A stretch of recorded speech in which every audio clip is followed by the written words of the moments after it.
Somewhere along the edge of a frozen cattle pond, paw prints pressed into the white crust told of movement before sunrise. The prints were neat and round, with the unmistakable asymmetry of a bobcat's gait, silent, sure-footed. Bobcats in this part of Arizona claimed territories anywhere from 5 to 20 square miles, their boundaries traced in scent markings and memory. This one had wandered close to human habitations, not for curiosity alone, but because winter had thinned the pickings in the chaparral. Yet this was no picture of desperation. Beneath a leaning mesquite, the animal paused, tail-tip twitching. Its tufted ears pivoted, tracking the soft shuffle of quail in the underbrush, but instead of pouncing, it crouched lower and slid forward, body flowing like poured mercury, only to burst from cover with an exaggerated sideways bound that sent the quail scattering in an explosion of wings. The bobcat stood still afterward, almost smug, as if the chaos itself had been the reward. Far off, a man stood at the edge of his porch, watching the golden rim of light creep down the far hills. Thomas Ellery was 67, retired from decades teaching high school biology. He had once been the kind of man who stopped mid-lesson to follow a moth's erratic flight across the classroom, who kept a terrarium of native lizards by the window. But that was before his wife's sudden passing 2 years ago, before he'd learned that grief could strip the color from even the clearest morning. The cold bit through the flannel shirt he hadn't bothered to button. His coffee had gone lukewarm in his hand, untouched. In the months since Linda's death, most mornings had blurred into sameness, sky, air, silence, all empty of invitation. He didn't expect the day to offer anything different, not until a faint metallic clink broke the stillness. He glanced toward the barn. The feed bin's lid lay off, and the ground tipped neatly against the fence. Birdseed, which he'd bought last month and barely used, dusted the frozen dirt in a scattering that looked almost deliberate. He scanned the fence line and caught a flicker of movement, low, graceful, unmistakably feline. The bobcat was there for only a moment, amber eyes catching the new light, pupils narrowing to slits. In that instant, Tom could have sworn there was something else in that gaze. Not fear, not aggression, but an awareness that felt uncomfortably close to a greeting. The cat lingered just long enough for him to take in the details, the mottled coat blending with the earth tones of winter, the black-tipped ears twitching in sync, the faint outline of ribs beneath thickening fur. Bobcats rarely approached this close unless driven by hunger or instinct. Even then, they preferred to remain unseen, ghosts of the canyons and washes, but this one seemed to hold its ground with the measured assurance of something testing boundaries, both its own and his. The wind shifted, carrying the scent of wood smoke from a neighbor's chimney, and the faint musk of wild animal. Tom's grip on the mug tightened. A part of him, the part that had once taken students into the field to read signs in the dirt, stirred. He thought of how Linda used to laugh at the way he'd anthropomorphize every creature they saw, from a beetle to a barn owl. "You just want the world to wink back at you," she'd say. And here it was, something like a wink, offered across the brittle air of a November morning. The bobcat turned away first, melting into the skeletal brush without haste. Its paw prints traced a looping pattern in the frost, as though the path itself mattered as much as the destination.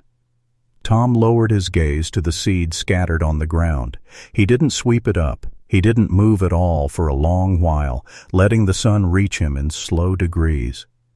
By mid-morning, the frost had melted into beads of water clinging to the tips of winter grasses, catching the light like tiny, imperfect pearls. The high desert's November sun was deceptive, warm on the skin if you stood still in its path, but leaving the shadows sharp-edged and cold. Overhead, the sky was an unbroken sheet of pale blue, the kind that made distances feel both infinite and intimate. From his porch, Tom could see the terrain unfold in layered textures, the coarse brush of creosote and rabbit brush, the stubbled slopes of juniper-dotted hills, and beyond them the darker rise of pinon pine forest. This land held stories in silence. Generations had passed through here, ranchers, miners, the Yavapai before them, yet it never seemed in a hurry to yield its secrets. Somewhere in that expanse moved the bobcat. Whisker Jack, Tom decided to call him in the privacy of his own thoughts, though he'd spoken the name aloud to no one. It felt like naming a shadow, not quite an act of ownership, but of recognition.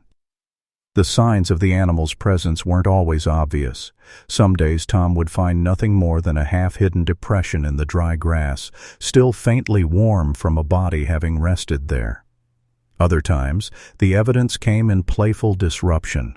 The wind chimes tangled in their own strings, a glove pulled from his workbench and deposited 2 yards away, or the curious scattering of feed that morning. Bobcats, he knew, were mostly crepuscular, most active during the dim bookends of day. Yet Whisker Jack seemed to rewrite those rules, turning up under the bright glare of noon, or in the still hours between midnight and first light. It was behavior that hinted at adaptation, maybe necessity. In lean seasons, a predator's patterns could bend. Rabbits were scarce this year, the cold arriving earlier than usual. That alone could explain why the animal lingered closer to human edges, though Tom suspected there was more to it than hunger. The land itself seemed complicit in the bobcat's game. The juniper's twisted trunks cast strange shadows, hiding movement until it was nearly upon you. Dry washes cut invisible channels through the sage, offering perfect cover. Even the air carried sound unevenly, some noises vanishing into the wide space, others amplified until they seemed right at your shoulder. It was an ecosystem built for the art of appearing and disappearing. One afternoon, Tom took his coffee to the edge of the property where the fence sagged under years of weather. There, the ground dipped into a shallow arroyo, its banks feathered with brittle weeds. A soft rustle came from below, not the frantic dash of prey, but the measured tread of something that knew its footing. Through a gap in the mesquite branches, he saw a flicker of movement, mottled fur the color of sun-baked earth, tufted ears tilting forward. Whisker Jack was threading his way along the arroyo floor, unhurried, stopping now and then to sniff at the ground or peer into a burrow. Tom stayed still, resisting the urge to shift his weight or lift his binoculars. Every instinct from his years of field study told him that even the smallest gesture could end this sighting. Instead, he let his eyes adjust, noting the fluidity of the bobcat's movements, the way each step landed without a whisper. Predators like this didn't waste energy. They read the land as if it were text, every blade of grass and shift of soil a letter in a language older than memory. The breeze shifted, carrying up the scent of dust and the faint, musky tang of wild cat. For a moment the bobcat paused, head lifting as if testing the air. The golden light caught in his eyes, and something in Tom's chest tightened, not from fear, but from an odd, fragile kind of awe. Then, as if the moment had never been, Whisker Jack slipped behind a tangle of mesquite and vanished. The arroyo was just an arroyo again, the silence unbroken, except for the lazy creak of a fence post. Tom stood there for a long while, the coffee cooling in his hand. He thought of how Linda used to say this land was like a cathedral, if you knew how to listen, its hymns sung in wind through grass, its sermons in the patience it demanded. Perhaps this was part of the sermon, a reminder that some beauty came without warning, and never twice in the same way. He turned back toward the house, the light behind him stretching his shadow long across the ground. Somewhere out there, the bobcat moved unseen, both part of this place and apart from it. And though Tom couldn't say why, the knowledge of that unseen movement made the day feel a little less empty. By the time the low sun had begun its slow descent behind the ridgeline, the light had shifted into that fleeting stage between gold and copper. The air cooled quickly in the high desert, and the scent of dry earth deepened, mingling with the resin of juniper. Out here, dusk was a kind of performance, and Whisker Jack seemed to know exactly when to take the stage. Tom had learned to read the signs. The juncos at the feeder would erupt in a scatter of wings without visible cause, or the neighbor's cattle dog would give a half-hearted bark toward the brush before losing interest. It was the bobcat's way. Arrive without fanfare, occupy the space with quiet authority, then vanish before anyone quite registered he'd been there at all. That evening, Tom spotted him near the north fence line. Whisker Jack was crouched behind a half-buried log, his shoulders shifting almost imperceptibly under his thick coat. The black-tipped tufts of his ears tilted forward, then flattened, then angled sideways in a sequence as deliberate as semaphore. Each adjustment was a calculation, listening for the small, high rustle of a rodent in the grass or the irregular thump of a bird foraging on the ground. Bobcats were ambush hunters, designed for stillness that could turn to violence in a blink. Their hind legs were longer than the front, built for sudden leaps, and their padded feet could land without a sound. Tom knew these facts from years of teaching biology, but watching Whisker Jack in person was different. There was elegance in the tension, and artistry to his waiting. And then, instead of striking at whatever he'd been tracking, Whisker Jack shifted into something unexpected. He sprang sideways, high and twisting, in an exaggerated display that landed him facing the wrong direction entirely. The movement sent a young rabbit bolting away untouched, the way a child might fake a tag in a playground game just to see the other player run. Tom found himself smiling before he realized it. This wasn't the ruthlessly efficient predator from the field guides. This was a creature indulging in a moment that served no obvious survival purpose, unless you counted the subtle strategy of staying mentally sharp, of practicing agility even when the stakes were low. Or perhaps it was just that some instincts, like play, were woven into the bones as surely as the instinct to hunt. The bobcat landed lightly and paused, as though considering whether to repeat the trick. Then, with a leisurely step, he began a slow circuit of the clearing, sniffing at the base of the log, brushing against the faded stalks of last summer's wildflowers. The muscles in his shoulders rolled under his coat with each step, and his short bobtail flicked once, twice, more punctuation than motion. Tom stayed where he was, leaning against the porch rail, binoculars lowered. He didn't need magnification to feel the animal's presence. Whisker Jack's movements were self-contained, almost ceremonial, like a dancer performing for an audience of one. He thought about the last time he'd felt such wordless connection to another living thing. Linda had loved the desert's quieter wildlife, the cactus wrens that nested in the cholla, the lizards that basked on the porch steps. She'd once insisted that even solitary creatures had their own kind of companionship with the land. Tom had smiled at the sentiment back then, but now, watching the bobcat's silent loop through the clearing, he understood. A breeze came in from the west, carrying the faint smell of creosote and something warmer, more animal. Whisker Jack froze mid-step, head lifting, ears pivoting toward the sound of a mourning dove settling in the mesquite. For a moment, every muscle aligned toward the possibility of action, but then, just as quickly, he let the tension dissolve and resumed his slow meander. The dove was safe tonight. In the fading light, the pattern of his coat seemed to merge with the patchwork of shadow and dry grass until he was almost invisible. That was the gift of his kind, camouflage not just in color, but in rhythm, moving when the eye wanted stillness, stilling when the eye expected motion. As darkness began to pool in the low places, Whisker Jack paused at the edge of the fence line. He turned his head toward the house, holding there for a beat longer than seemed necessary. Tom felt the faintest prick of awareness, as though the animal were measuring him from across the distance, not in threat, but in curiosity. Then the bobcat stepped into the deeper shadows, and the space where he'd been became only wind and cooling earth again. Tom lingered on the porch until the first stars appeared, the image of that deliberate, almost playful performance still vivid. Out here, in this quiet stretch of desert, the days could blur together in sameness, but the memory of a bobcat leaping sideways for no reason at all, that was something you didn't forget.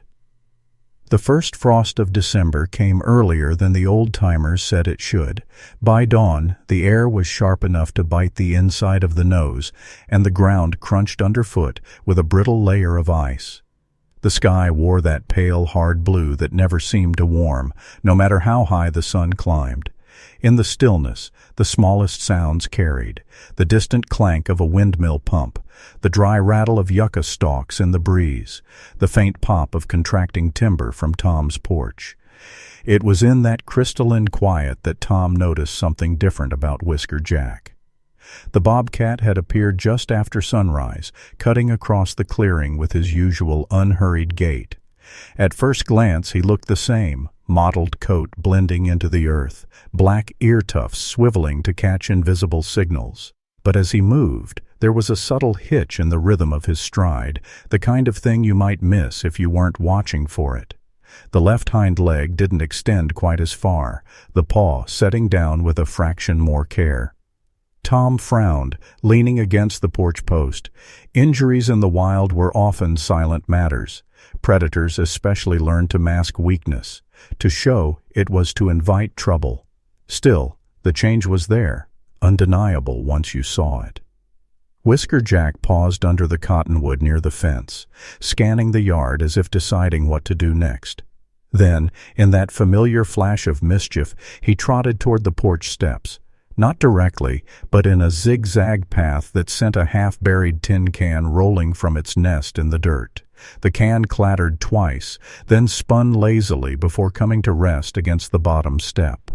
Tom almost laughed. Another prank, another unexplained rearrangement of his things, but the sound caught in his throat when he saw the way the bobcat shifted his weight afterward. Not a limp exactly, but an extra moment's pause before putting weight back on that leg. The morning light picked out every detail: the faint outline of ribs under his winter coat, the slightly duller sheen along his flank. Bobcats could go days without a solid meal, relying on stored fat and opportunistic hunting, but even their resilience had limits. Tom knew the high desert's lean months well, when the jackrabbits vanished into the hills and the quail scattered at the first hint of movement, leaving little but field mice and lizards. He remembered teaching his students how predators adapted, how they shifted hunting hours or ranged farther when prey was scarce. But watching Whisker Jack, he saw more than adaptation. He saw the edge between play and necessity growing thinner. The bobcat lingered near the porch, sitting back on his haunches as if satisfied with the morning's small chaos. His breath clouded faintly in the cold, and the tip of his tail twitched in slow arcs. From this close, Tom could see the roughness in the pads of his paws, the faint crust of frost clinging to the longer fur along his belly. It wasn't yet desperation, but it was heading there. A breeze rattled through the dried seed heads in the yard, carrying the clean scent of frost and the underlying musk of wild cat. Tom felt the old teacher's instinct rise in him, the urge to name what he was seeing, to frame it as a lesson. But this wasn't a classroom, and the stakes were not academic. This was survival, unfolding quietly at the edge of his porch. Whisker Jack turned his head then, fixing Tom with that amber stare. There was no pleading in it, no open sign of need. If anything, it was closer to defiance, as though to say, "I am still myself." And Tom, without quite meaning to, nodded once in acknowledgement. The dignity was part of what held him back. He knew the rules. Wild animals were meant to stay wild. Feeding them could change their behavior, weaken their hunting drive, even put them in danger from humans less tolerant than he was. Yet the thought of doing nothing, of letting the season wear the bobcat down inch by inch, sat heavy in his chest. The bobcat broke eye contact first, standing and walking toward the fence line. That slight hitch in his step came again, small but insistent. He disappeared into the juniper shadows, leaving the tin can like a calling card. Tom bent to pick it up. The metal was cold enough to sting his fingers. He turned it over in his hands, hearing the faint echo of the morning's clatter. It struck him that the joke was still there. Whisker Jack hadn't abandoned his sense of humor. But now, beneath it, was something else, a reminder that even the playful carry their burdens in silence. He set the can back on the porch where he could see it from his chair. The day felt a little different now, sharper at the edges. Somewhere beyond the yard, the bobcat moved on, the land swallowing his presence until there was nothing left but the memory of his tracks in the frost. The wind had shifted by afternoon, carrying with it the dry, high scent of juniper from the slopes. Tom sat at his kitchen table with a book open in front of him, though he wasn't reading. The light coming through the window was thin, filtered by the cloud cover that had drifted in from the west, turning the world outside a muted silver. In the yard, the faded seed heads of summer flowers trembled in the breeze, and the porch swing rocked just enough to creak every few seconds. He had lived alone here for 2 years now. Before that, for almost 4 decades, he'd shared this house with Linda. They had chosen it for the view, the broad sweep of high desert and distant mountains, and for the way the light moved across the land through the seasons. Linda had loved that. She could sit on the porch for hours, just watching the way dusk came in like a tide. When she died, Tom thought the view had changed somehow. The same sky, the same mountains, but it all seemed to have lost its invitation. Days blended together, each one quiet to the point of hollowness. He maintained the property out of habit, fixing a gate hinge here, replacing a broken fence post there, but the joy had gone out of it. Even the things that used to stir his curiosity, like tracking deer trails or noting the return of migrating birds, felt muted. The morning's encounter with the bobcat had been different, not enough to banish the grayness, but enough to make him pause. Enough to make him leave the feed scattered on the ground instead of sweeping it up. He didn't know why exactly. Perhaps it was the way the animal had looked at him, direct, unafraid, as if recognizing something. He closed the book and rose from the table, moving to the window. From here he could see the barn and the sagging fence line beyond. No sign of the bobcat now, but he found himself scanning the edges of the yard as if expecting him to reappear. In his teaching days, he'd told students that bobcats were solitary, territorial, and rarely seen. Most sightings were accidental, quick glimpses of a tail disappearing into brush. Yet this one had lingered, not just once but several times. That alone was enough to stir a faint thread of interest, the kind he hadn't felt in a long time. The screen door squealed on its hinges as he stepped onto the porch. The air was cool, the kind that hinted at snow in a week or two. Somewhere down the road, a truck rumbled past, and the sound faded into the distance until it was just the wind again. He thought about calling someone, maybe Martha Klein, who ran the small wildlife rehabilitation center out near Skull Valley. They'd worked together once, on a student project tagging migratory birds. Martha had a way of reading wild animals that was more instinct than science. She would know if an early frost and scarce prey were enough to drive a bobcat into a human's orbit this persistently. But another part of him hesitated. Telling someone felt like naming the moment too soon, like breaking a fragile thread. There was a quiet balance here, and he didn't want to tilt it. Instead, he busied himself in the small workshop off the barn. He'd planned to repair a loose latch on the south gate, but his mind kept circling back to the animal. The way Whisker Jack had knocked over that can with almost deliberate precision. The way he'd sat afterward, as though waiting for a reaction. It was mischief, yes, but it was also communication of a sort, an acknowledgement of shared space. The light was starting to fade when he finished the repair. Standing in the yard, he took in the horizon. The clouds had thickened, flattening the colors of the land, and a cold draft slid down from the higher elevations.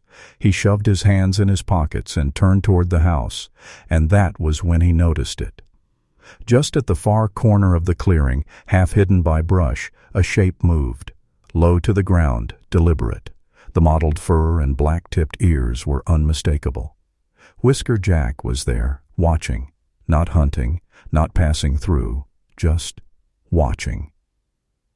Tom met his gaze across the distance. It was a long moment, and then the bobcat flicked his tail once and melted back into the brush. Inside, Tom set the kettle on for tea, the day's last light spilling across the counter. For the first time in a long while, he caught himself wondering what tomorrow might bring. The next morning broke clear and cold, the kind of cold that held the breath in your chest for a beat before you could exhale. The sun rose slow over the Bradshaw Range, gilding the hot-to-GH slopes before spilling down into the folds of the land. Frost clung to every blade of grass in the yard, catching the light in a way that made the world seem almost crystalline. From his porch, Tom could hear the distant call of a raven echoing over the open ground, its wings slicing the air with slow, deliberate beats. He had his binoculars with him today, though he wasn't sure he'd use them. Yesterday's sighting at the edge of the clearing had lodged in his mind like a pebble in a shoe. Small, but impossible to ignore. The bobcat had stood there with an alert stillness that felt like more than chance. Tom knew enough about predators to recognize the signs of cautious appraisal, the kind that ran both ways. He sipped his coffee, the steam fogging the lenses of his glasses for a moment. Somewhere beyond the yard, in the tangle of juniper and sage, something moved. It was subtle, a shift in shadow where there should have been none. He resisted the urge to raise the binoculars, choosing instead to watch with the naked eye. From the brush emerged Whisker Jack, his coat a perfect map of the desert's winter palette, tan, gray, and muted brown, mottled in a way that broke his outline into fragments. He moved along the edge of the clearing, not in a straight line but in a slow, meandering path that kept him close to cover. The morning sun caught the frost on his fur, making the fine hairs along his back glint for just a heartbeat before the angle shifted and the shimmer was gone.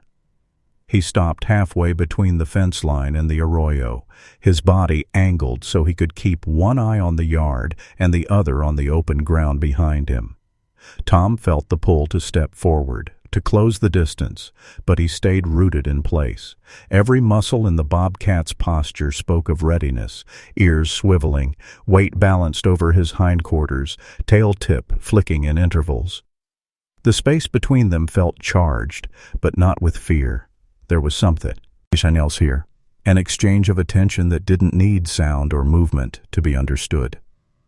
Tom found himself lowering his coffee cup without thinking, his own body stilling to match the others. Whisker Jack's gaze lingered on him, then shifted to the yard itself. His eyes tracked the feeder pole near the porch, the pile of wood stacked by the shed, the half-open barn door. Predators read landscapes like stories, and Tom wondered what version the bobcat saw, whether he was a character in it or merely a page to be flipped past. A sudden gust carried Tom's scent across the clearing. The bobcat's head lifted slightly, nostrils flaring as he tested the air. His ears twitched, but he didn't bolt. Instead, he took a slow step forward, placing his paw so lightly that it barely left an impression in the frost. Another step, then another, until the distance between them had narrowed by a few yards. Tom's pulse had quickened without his noticing.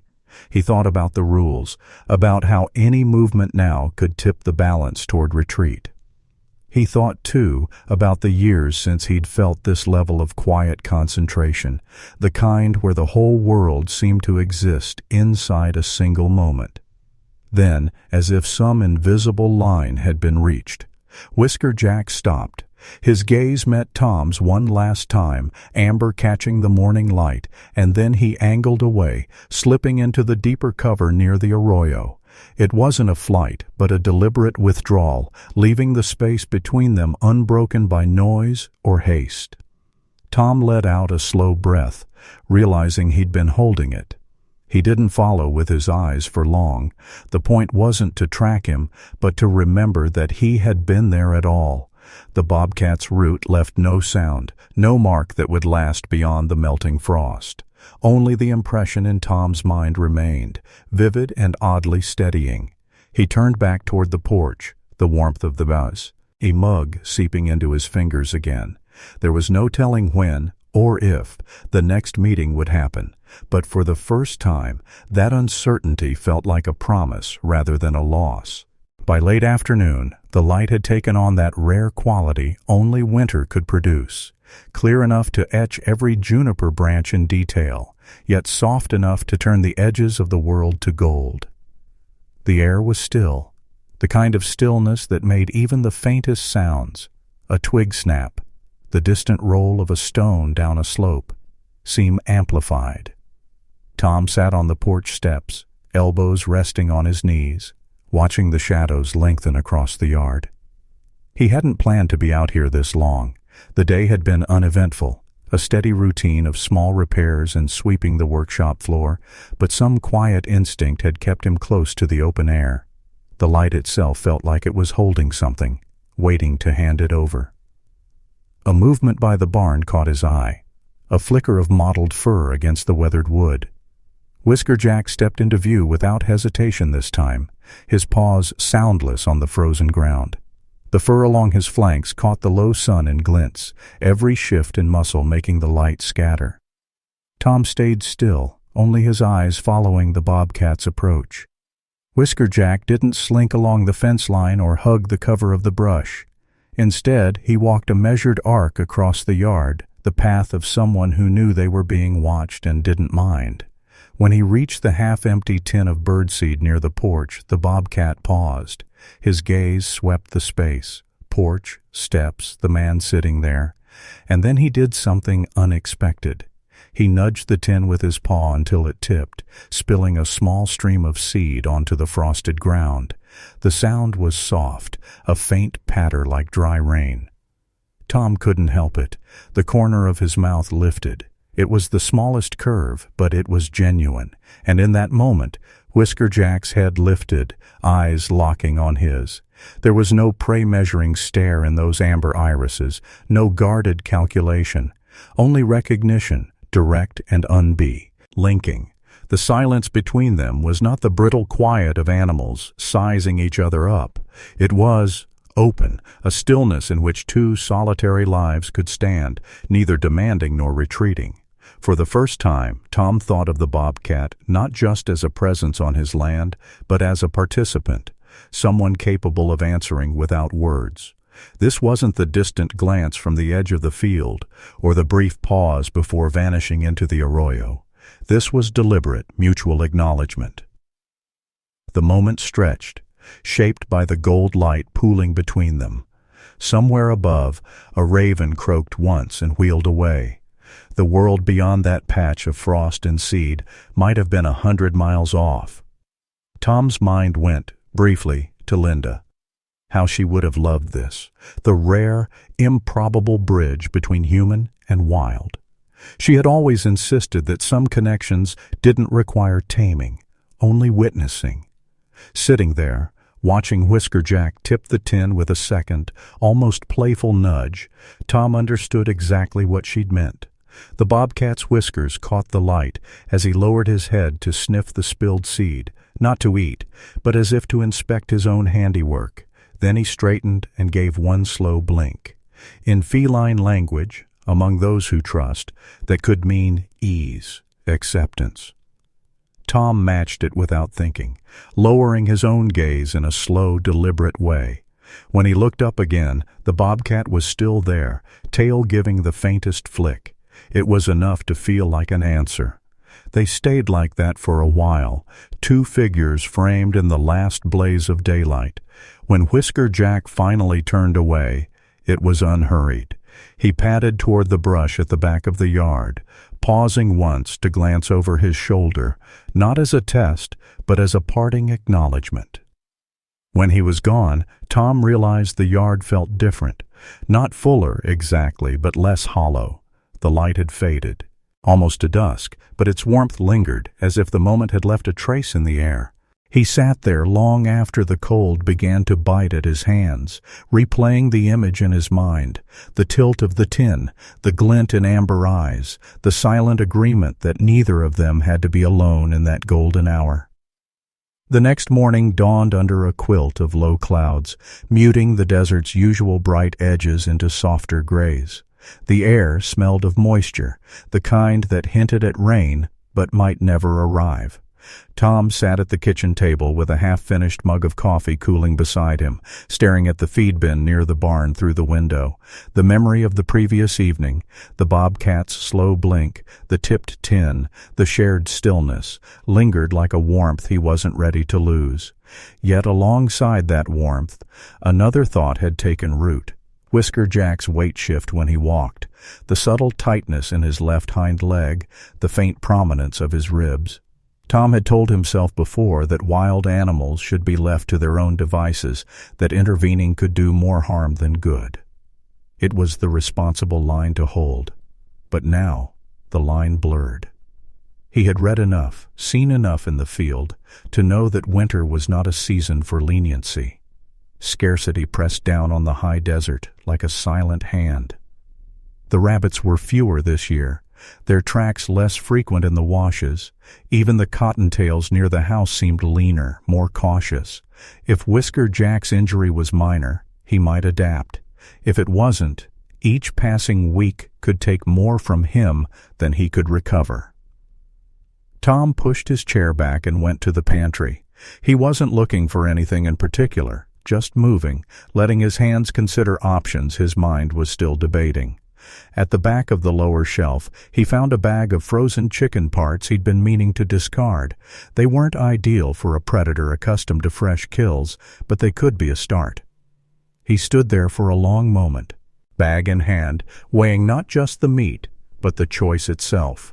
Feeding Whisker Jack could make him linger closer to the house, change his hunting patterns, maybe even make him too comfortable around humans. Tom could already hear the potential objections from someone like Martha Klein, the wildlife rehabber. If you want him to stay wild, you have to let him work for his meals. She wouldn't be wrong. But then he remembered the deliberate way Whisker Jack had nudged the tin, the calm way he had held his ground under the porch light. That wasn't a creature looking for handouts. That was a creature who understood the exchange of presents. Maybe this would be just another quiet offering, one that didn't break the rules so much as bend them toward mercy. By midday, the clouds had darkened to the color of pewter. Tom carried the chicken to the edge of the yard, choosing a spot between the sagging fence and a cluster of boulders. He set the pieces down on a flat rock, far enough from the house to keep the bobcat's natural caution intact, close enough that he could watch without intruding. Back on the porch, he settled into his chair, binoculars within reach, but untouched. The wind picked up, rustling the dried rabbit brush. Time stretched. A pair of quail scuttled along the fence line, pecking at seeds in the dirt, then disappeared into the brush. The sky pressed lower. It was nearly an hour before a familiar shape emerged from the arroyo. Whisker Jack approached in a wide arc, pausing often, testing the air. His movements were unhurried but precise, each paw placed with the measured care of an animal who knows every step matters. When he reached the boulders, he stopped. His head turned toward the porch, eyes finding Tom across the yard. The space between them was heavy with the unspoken. Caution, curiosity, something that might be the beginning of trust. Then, with no show it. Urgency. Whisker Jack lowered his head to the offering. He didn't devour it. Instead, he ate in small, deliberate bites, lifting his head between each as though checking the air for changes. When he was finished, he stepped back, licked his chops once, and moved away. Not toward the arroyo this time, but deeper into the open field, where his coat soon became part of the land's winter palette again. Tom exhaled slowly. The choice was made, not just in action, but in the quiet acceptance of whatever came next. He didn't know if it was the right one, but it was his. The night brought a dusting of snow, just enough to turn the yard into a pale, unbroken sheet under the morning light. Tom stepped onto the porch with his coffee, the air crisp enough to pinch his lungs. The world was still, save for the soft ticking of snow melting from the eaves. The chicken bones he'd set out yesterday were gone, and so were any tracks that might have told the story of their disappearance. He set the mug on the porch rail and scanned the fence line. Snow had a way of quieting the land's usual movements, muting both sound and scent. Even so, he had a feeling. That same tug in the chest, that quiet awareness told him Whisker Jack was near. It was mid-morning when he saw it. A single paw print by the barn door, sharp-edged in the snow. Then another and another, an irregular path leading not toward the boulders where he'd left food, but toward the house itself. Tom followed the line with his eyes. And there it was, a scattering of birdseed on the porch steps, and beside it his own left work boot, placed neatly where he couldn't miss it. He stared at it for a long second, the absurdity working its way through the fog of morning. The boot was dry, meaning it hadn't been dragged far, and unscuffed, save for a faint smear of dirt along the heel. He pictured the scene in his head, Whisker Jack padding through the yard, nosing into the barn, deciding the boot was just the thing to move, not steal, move, like tipping the tin can, only this time the joke was bigger, harder to ignore. Tom shook, his head, a low chuckle escaping before he could stop it. This wasn't a hungry animal losing caution in search of an easy meal. This was deliberate play woven into the act of survival. In some ways, that was even more remarkable. Later that afternoon, with the snow beginning to soften under a weak sun, Tom placed another offering by the boulders, this time a small portion of venison from the freezer, cut into manageable pieces. He'd been saving it for a winter stew, but the idea of Whisker Jack carrying his prank into the next day somehow made the trade feel right. From the porch, he watched the yard, the bare branches of the cottonwood scratching thin shadows over the snow. The minutes slid past quietly. Then, just before dusk, movement, the bobcat slipping from behind the juniper, body low and fluid. He circled wide again, testing the air, but instead of heading directly for the food, he detoured toward the porch. Tom held still. Whisker Jack came within 10 feet, close enough for Tom to see the damp edges of snow melting in the fur along his legs.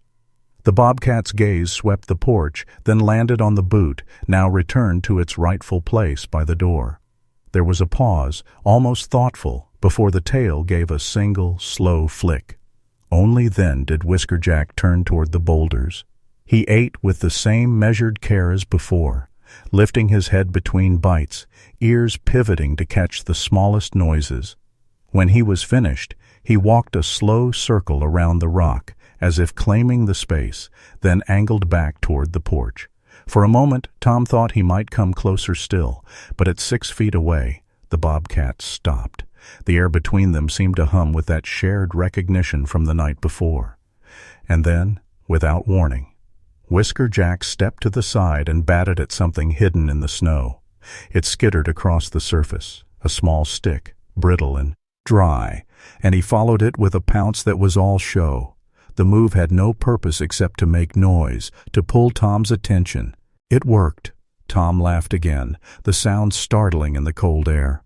The bobcat froze for half a heartbeat, then turned toward the juniper, tail high for a few steps before disappearing into the deeper cover. When the quiet closed in again, Tom looked down at the boot by the door and the faint track marks in the snow. The food had been accepted, yes, but so had the game. The first hints of spring came reluctantly to the high desert, creeping in under the stubborn grip of winter. Morning still opened with frost and the sharp bite of cold air, but by midday the light had shifted, warmer, more generous, coaxing the first green shoots from the protected edges of the yard. Snowmelt trickled in thin ribbons down the arroyo, carrying the scent of wet earth that Tom hadn't realized he'd missed. Through it all, Whisker Jack remained. Not every day, Not on any schedule Tom could predict, but often enough that the bobcat's presence had become a quiet thread in the rhythm of his weeks. Sometimes it was just a trace, a paw print in soft mud, a feather caught in a clump of grass where he'd passed. Other times it was direct, a sudden appearance in the clearing, amber eyes catching the light, tail flicking once before settling into the shade. The injury Tom had first noticed in December seemed to be mending. The hitch in the bobcat's step had eased, though every now and then, after a long stretch of movement, the leg would still set down with a fraction more care. In those moments, Tom felt a pull of protective concern he couldn't quite explain. It wasn't ownership, never that, but something closer to guardianship. Feeding had become part of the unspoken arrangement.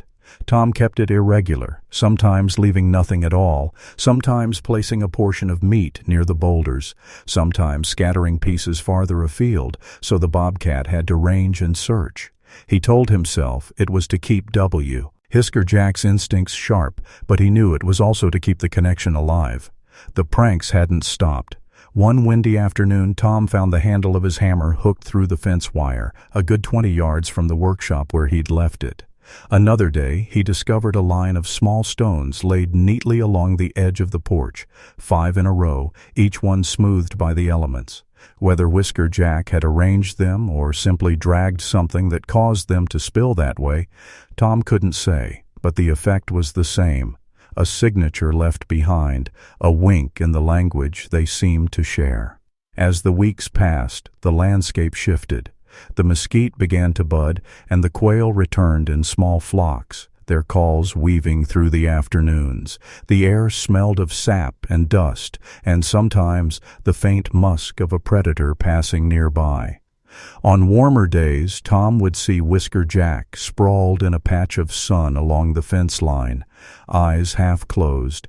The tension of winter eased for a while. There were still absences, days or even a week at a time when the bobcat didn't appear at all. In those gaps, Tom felt the quiet more sharply, the edges of his old solitude pressing in. But when Whisker Jack returned, it was as if no time had passed. The bobcat would slip into view with that same measured gait, the same deliberate glance toward the porch, and Tom would feel the air loosen around him. One evening in late April, the light fell just so across the clearing, turning every blade of new grass to gold. Tom sat on the porch, a book closed in his lap, watching the slow lengthening of shadows. Whisker Jack emerged from the arroyo, moving unhurried, and instead of stopping at the boulders, he came to rest at the bottom step. He didn't sit, just stood there, tail making a lazy half-circle, eyes fixed on Tom. It wasn't an approach of need. There was no hunger in the way. He held himself, no visible injury pulling him toward human proximity. It was something else, a presence offered without reason, without demand. Tom returned the look, and in that quiet, the months behind them seemed to fold together. The first wary sightings, the tipped tin, the stolen boot, the cautious meals, the patient distance. Eventually, Whisker Jack turned and padded toward the mesquite, his form slipping back into the land's patchwork of shadow and light. Tom stayed on the steps long after he was gone, the scent of spring and the memory of amber eyes anchoring him in a way the house's walls never could. By early May, the mornings had softened. Frost was gone from the yard, replaced by dew that clung to the tips of the grass and caught the first sunlight like hundreds of tiny lanterns. The cottonwoods were in full leaf, their pale green trembling in the breeze, and the air carried a low, steady hum from the bees working the wildflowers that had burst open along the arroyo. Tom stood at the kitchen sink, coffee in hand, watching a ribbon of pale dust curl upward from the far slope where a quail covey had just scattered. Years ago, mornings like this had been shared. 2 mugs, 2 chairs on the porch, a quiet exchange of glances as the day unwrapped itself. In the time since Linda's passing, he'd stopped expecting that kind of start. But the months with Whisker Jack had brought something back, not the same, never the same, but something that made space for light to get in again. He stepped outside and leaned on the porch railing. The land felt alive in a way it hadn't during the hard winter. Lizards darted over the sun-warmed boards, doves traded soft calls from opposite sides of the clearing, and somewhere in the mesquite, a curve-billed thrasher rattled its song. Movement by the boulders caught his attention. Whiskerjack was there, stretched out on the flattest rock, his body draped in the easy sprawl of an animal at peace. His coat gleamed in the sun, the hollow between his ribs filled out since those first lean weeks. The old hitch in his step was nearly gone, only the faintest trace showing when he shifted position. Tom watched for a while, letting the steady rise and fall of the bobcat's breathing set the pace of his own. It struck him how far they had come from those early wary sightings. The distance closed not by pursuit or demand, but by a slow, mutual choosing. Every interaction had been its own small bridge, built without blueprint or guarantee. The pranks had continued into spring, though they'd taken on a new character. Last week, Tom had found his old pocket knife on the porch rail, balanced so precariously it seemed a breath could knock it over. Another morning, he'd woken to find a single mesquite pod placed on top of his toolbox. They weren't accidents, at least not to his mind. They were markers, reminders that connection didn't have to follow any familiar pattern to be real. He thought about the choices he'd made that winter, the hesitation, the ethical questions, the moments of doubt. There had been no clear answers, only the quiet knowledge that doing nothing would have been its own kind of choice. And now, with Whiskerjack healthy and whole in the warming light, Tom felt no regret. The bobcat stirred, lifting his head. His gaze found Tom, and for a long moment they held each other's eyes. There was no urgency in it, no question, just acknowledgement. The same kind Linda had believed in. That simple recognition of being seen without needing to be anything else. Tom smiled then, not the small tentative curve of the mouth he'd worn in winter, but a real one, wide enough to feel in his cheeks. He didn't try to call the bobcat closer, didn't break the moment with sound. Some bonds were better kept in their natural shape. After a while, Whiskerjack rose and stretched, forelegs extended, claws raking the surface of the rock in a slow, luxurious arc. And he stepped down and walked toward the open ground beyond the boulders, moving with the fluidity of an animal that knows exactly where it belongs. At the edge of the clearing, he glanced back once, the sun catching the gold in his eyes, before slipping into the brush. Tom stayed on the porch, coffee cooling in his hand, watching the space where the bobcat had vanished. The land beyond seemed quieter, but not empty. It carried something now, an invisible thread that tied the house, the clearing, and the wild beyond into the same quiet map. For the first time in years, Tom realized he wasn't just passing his days, he was living them. The first real heat of summer came on a slow wind from the south, carrying with it the smell of dust and warm stone. The grass in the clearing had gone brittle at the tips, and cicadas droned in the cottonwoods like a distant engine running without pause. Tom sat on the porch in the shade, the air heavy enough to make stillness feel like a choice rather than a waiting. It had been nearly 2 weeks since he'd last seen Whiskerjack. The absence didn't weigh the way it might have in winter. He knew the bobcat was strong now, his coat thick and sleek, his stride sure. Still, the yard felt different without that sudden flicker of mottled fur at its edges, without the possibility of a prank waiting to be discovered. That morning he found himself walking the perimeter, checking the fence line. The mesquite pods rattled in the heat, and lizards scattered ahead of his steps. By the boulders where he used to leave offerings, he paused. Nothing. No tracks, no tufts of fur caught on the rough stone. He was halfway back to the porch when he saw it. Perched on the top rail of the fence, perfectly balanced, was his coffee mug, the old enamel one he used every morning, the one that never left the porch. It was upright, clean, and empty, the handle turned toward the house. Tom stood there, blinking against the sun. He could picture it. The bobcat nosing at the mug, somehow working it free from where it sat, carrying it, not far but far enough, and placing it here like a final signature. It wasn't theft, not exactly. It was a message. He stepped closer, lifting the mug from its perch. The enamel was warm from the sun, and faintly, impossibly, he thought he caught the scent of the high grass where Whisker Jack must have passed.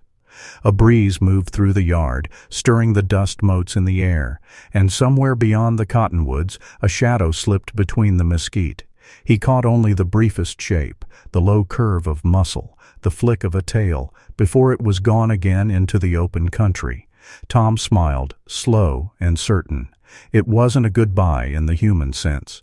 Wild animals didn't give farewells, only proof of having been there, of having shared the same space in time. Whisker Jack's presence had been a season, as much a part of the landscape as the frost, the thaw, and the new grass. And now, summer was his season to roam again. The porch swing rocked gently in the hot wind as Tom sat, setting the mug back in its place beside him. He imagined it there tomorrow and the day after, ready to be lifted again at first light. The bobcat might never return, or he might slip back without warning, bringing with him another small rearrangement of the world. Either way, the thread between them was tied now, quiet and unbreakable. Tom looked out over the yard, the horizon shimmering with heat. The land didn't feel empty anymore. It felt like it was holding a secret, one he was now part of keeping. If you've ever felt joy return when you least expected it, subscribe now to join others who believe life's surprises are worth holding on to. Tell me in the comments, what unexpected moment brought you back to yourself?